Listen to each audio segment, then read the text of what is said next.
आशा करता हूं आप सब बहुत अच्छे होंगे। मेरा नाम है सिद्धांत अग्निहोत्री, स्टडी ग्लोस पे आपका बहुत बहुत स्वागत है। दोस्तों, बहुत बड़ी खबर सामने आ रही है। डोनाल्ड ट्रंप, मार्को रूबियो दोनों ये कह रहे हैं कि भारत और पाकिस्तान सीज फायर के लिए मान गए हैं। भारत भी मान गया है सीज फायर के लिए, पाकिस्तान भी मान गया है सीज फायर के लिए।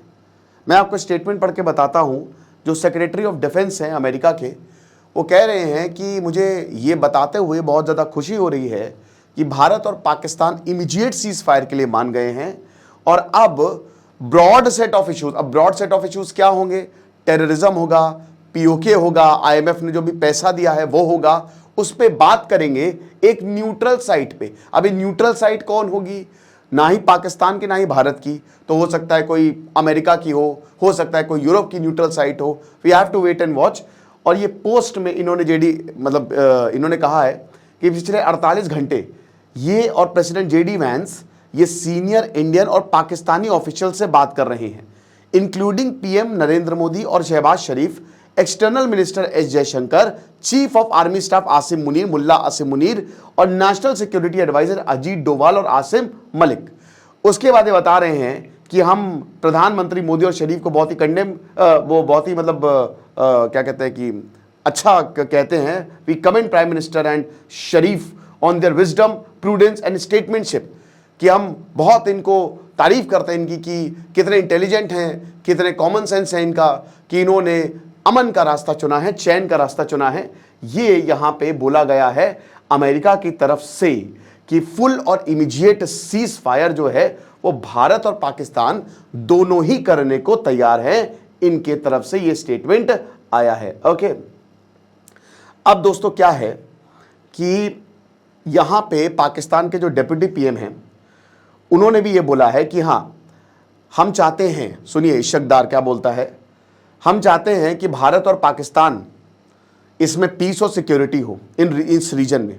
हम नहीं चाहते कि सॉवरेनिटी और टेरिटोरियल इंटीग्रिटी कॉम्प्रोमाइज हो, तो हम चाहते हैं कि चीज़ें ठीक रहें। उसके बाद डोनाल्ड ट्रंप की भी तरफ से भी ये पोस्ट आया सोशल मीडिया पे। ये बताते हैं कि बहुत लंबी रात हुई है ना, और ये जो बातें हैं that was mediated by America. और अब मैं बहुत खुशी हूं, I am pleased to announce कि इंडिया पाकिस्तान फुल और इमीडिएट सीज फायर करेंगे। Congratulations to both the countries on using common sense and great intelligence. अब ये अमेरिका का कहना है, अभी तक भारत की तरफ से कोई भी ऑफिशियल स्टेटमेंट नहीं आया है। सीएनएन में सुबह न्यूज थी कि शायद बातचीत शुरू हो जाए, पाकिस्तान बातचीत करने को तैयार है। इसके क्या मायने हैं बात करेंगे, लेकिन दोस्तों साइकोलॉजी ऑफ नेटवर्किंग इसकी कल क्लास शुरू होगी, सो आप जल्दी से कोर्स लीजिए। फिर ये कूपन कोड 300 रुपये का खत्म हो जाएगा जो नेटवर्किंग है। अगर आप ना नहीं कह पाते हैं, अगर आप फीडबैक नहीं रिसीव कर पाते हैं, एग्रेसिव बिहेवियर को आपको काउंटर करना है, परसुएसिव कम्युनिकेशन करना, तो साइकोलॉजिस्ट डॉक्टर मयूरिका दास आपको बताएंगे कि ये सब कैसे करेंगे। तो डिस्क्रिप्शन कमेंट बॉक्स में लिंक दिया है कोर्स का, ठीक है। अब भारत की तरफ से कुछ ऑफिशियल नहीं है। क्या हुआ? हवा निकल गई।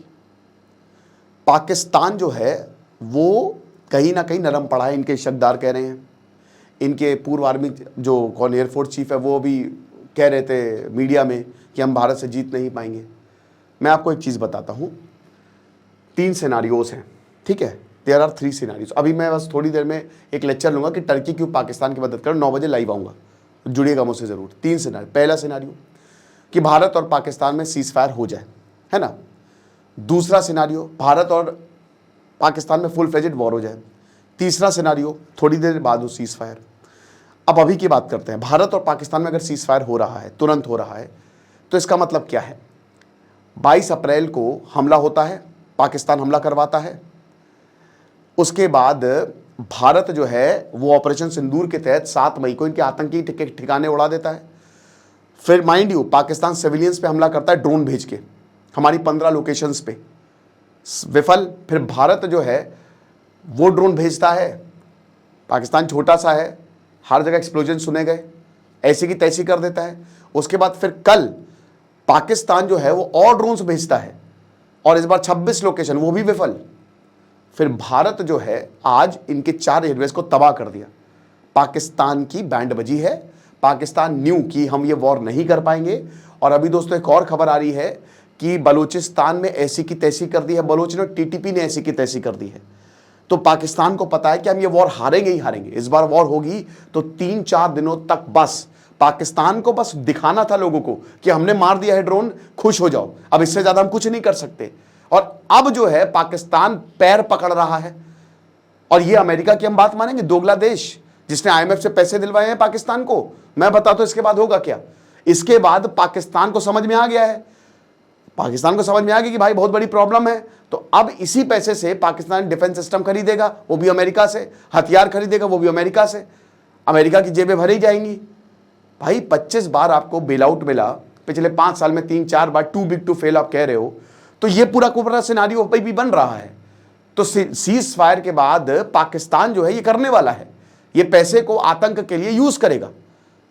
दूसरा सिनारियो, युद्ध चलता रहे। अब अगर युद्ध चलता रहेगा तो दोस्तों, अभी देखिए हेवी शेलिंग हो रही है बॉर्डर पे, काफी लोग मारे गए हैं, 17 लोग मारे गए। भारत, ये पाकिस्तान सिविलियंस को मारा, हमने उनके सिविलियंस को टारगेट नहीं किया है ना। काफी लोग घायल हैं। तो ये चलती रहेगी। और फुल स्केल वॉर देखिए कभी वो अभी अनाउंस नहीं करेंगे हम, ये एस्केलेशन लैडर है, ये बहुत ज़्यादा हो जाएगा तो फिर हम फुल फ्लेजेड वॉर, वो हमने खाली 1971 में अनाउंस किया और उसका अंजाम आप देखते हैं कि पाकिस्तान के 2 टुकड़े हो गए थे। और इस बार कितने टुकड़े होंगे पता नहीं। अगर भारत वॉर में उतरता है तो पाकिस्तान बचेगा नहीं, क्योंकि हर देश ने कम से कम पाकिस्तान के उसमें हस्तक्षेप नहीं करेंगे, हाथ खड़े कर लिए हैं। आप समझ रहे हैं मेरी बात। तो एक तो ये सिनारियो हो गया, प्रोबेबिलिस्टिक सिनारियो, कि ये वॉर चलता है लेकिन इसमें भारत को भी थोड़ा बहुत नुकसान होगा, हमारे लोग, क्योंकि वहां से देखिए हमला होगा और हम इधर हमला करेंगे, लेकिन ये 3-4-5 दिनों तक ही चलेगा, क्योंकि अल्टीमेटली भारत जो है वो हरा देगा बहुत जल्दी पाकिस्तान को, ये मेरा मानना है। क्योंकि ना ही उसके पास असलहा बारूद है लड़ने के लिए, 3-4 दिनों का बचा हुआ है, और ना ही उसकी इतनी औकात है इस समय, क्योंकि उसको अंदर ही अंदर 3 फ्रंट वॉर झेलने की नौबत आ जाएगी, आ रही है। बलूचिस्तान कभी भी आजाद हो सकता है, ठीक है। अब तीसरा सिनारियो कि थोड़ा सा वक्त दे और थोड़ी देर बाद इसमें क्या होगा कि भारत जो है वो पाकिस्तान के कुछ पर्टिकुलर एरियाज को ऑक्यूपाई कर सकता है, POK को ऑक्यूपाई कर सकता है ना। और फिर हम टेबल पे बैठे और बोले कि देखो ये कंडीशन है, और तुम अगर आतंकवादी लीडर्स को हमको दो, तुम्हारे हमको ये भारत अपनी शर्त रखे कि ये लोग हमको चाहिए, और अगर तुम इसको देने के लिए तैयार हो, और हमारी एक टुकड़ी भी तुम्हारे इधर पे रहेगी, देखेगी ये POK के साइड में, जितना एरिया हमने दिया है वो तो भूल जाओ, तब जाके हम सीज फायर पे बात करेंगे, हम ये रोकेंगे। और उस समय भारत जो है वो अपर हैंड उसका होगा, क्योंकि पाकिस्तान से हम काफी एरिया छीन चुके होंगे और पाकिस्तान की आर्मी भी बैकफुट पे होगी, जो कि अभी भी है। ये 3 सिनारियोज हैं। देखिए सीज फायर होना चाहिए, डी एस्केलेशन होना चाहिए, जरूरी है अमन चैन के लिए। हम एक डेवलपिंग नेशन है, हम बहुत तेजी से डेवलपमेंट लैडर में ऊपर जाते जा रहे हैं। लेकिन इसमें एक चीज़ गौर करने वाली है कि पाकिस्तान जो है, क्या आपको लगता है वो यहाँ पे रुकेगा? वो और ज़्यादा आतंकवादी को पैसे देगा, क्योंकि उसके पास कमी नहीं, वो भूखा नंगा देश है। उसकी आधी से ज़्यादा जनता जो है वो गरीब है। वो 50-50 हज़ार रुपये दे के लोगों को बुला लेती है कि लो भैया, ये मदरसे जो होते हैं ना वहाँ के पाकिस्तान के, ये सब इंडोक्ट्रिनेट करते हैं, इन सब का यही काम होता है। भाई देखो वहाँ पे 10-10, 11-11 बच्चे जो हैं वो पैदा कर लिए हैं। अब उसमें जो वो खुद खिला नहीं पा रहे, ठीक है, अभी मेजर जनरल GD बख्शी का मैं सुन रहा था, वो कह रहे थे, तो वो क्या कर रहे थे, वो बच्चे को दे देते कि भैया आप, अजमल कसाब की भी सेम स्टोरी है, अजमल कसाब की, आप देखिएगा, मैंने बताई है। उसने बोला था भारत से पैसे दो तो तुम्हारे लिए काम कर देंगे। तो वही है ना कि उन्होंने बच्चे पैदा कर दिए, तो ले जाओ भैया, कम से कम तुमको 2 वक्त का खाना तो मिलेगा, क्योंकि पाकिस्तान ने अपनी पब्लिक के लिए तो कुछ किया नहीं है।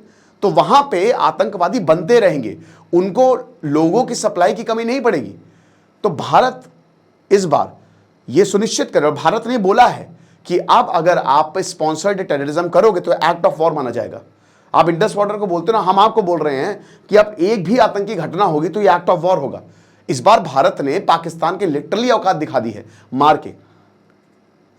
तो डी एस्केलेशन डेफिनेटली होना चाहिए, लेकिन मेरे ख्याल में पाकिस्तान बहुत पीछे होना, बैकफुट पे नहीं, वो उसको पूरा पीछे ढकेलो।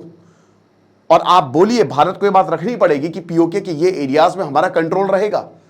ये जो 30 किलोमीटर वाला एरिया है, एक बफर जोन बनाइए, आप बफर जोन बनाइए कि यहां पे हम रहेंगे, इसके आगे आप नहीं आ सकते, यहां पे हमारी सेना लगातार रहेंगी। अब वक्त आ गया LOC को बदलने का, क्योंकि तभी ये मानेंगे। पाकिस्तान इसीलिए कह रहा है बात करिए, क्योंकि इनकी आर्मी की बैंड बज गई है, भारी नुकसान हुआ है दोस्तों, भारी नुकसान। पाकिस्तान को पता चल गया कि हम इंडिया को भेद नहीं सकते, इनका डिफेंस सिस्टम इतना तगड़ा है, लेकिन ये हमको इतना मारेंगे कि हम छिप नहीं सकते कहीं पे। और चाइना की छीछा लेदर अलग हो रही है, उसका वो अलग पॉइंट ऑफ वो है। आपको क्या लगता है मुझे कमेंट बॉक्स में बताएगा, बट ये बहुत बड़ी खबर है। अब अगर अमेरिका ने बोला है तो भाई बात सच्ची होगी, लेकिन अभी देखते हैं ऑफिशियल कंफर्मेशन क्या आती है इंडिया की तरफ से, है ना। बाकी आप हमारे कोर्स को अवेल करें। Thank you so much.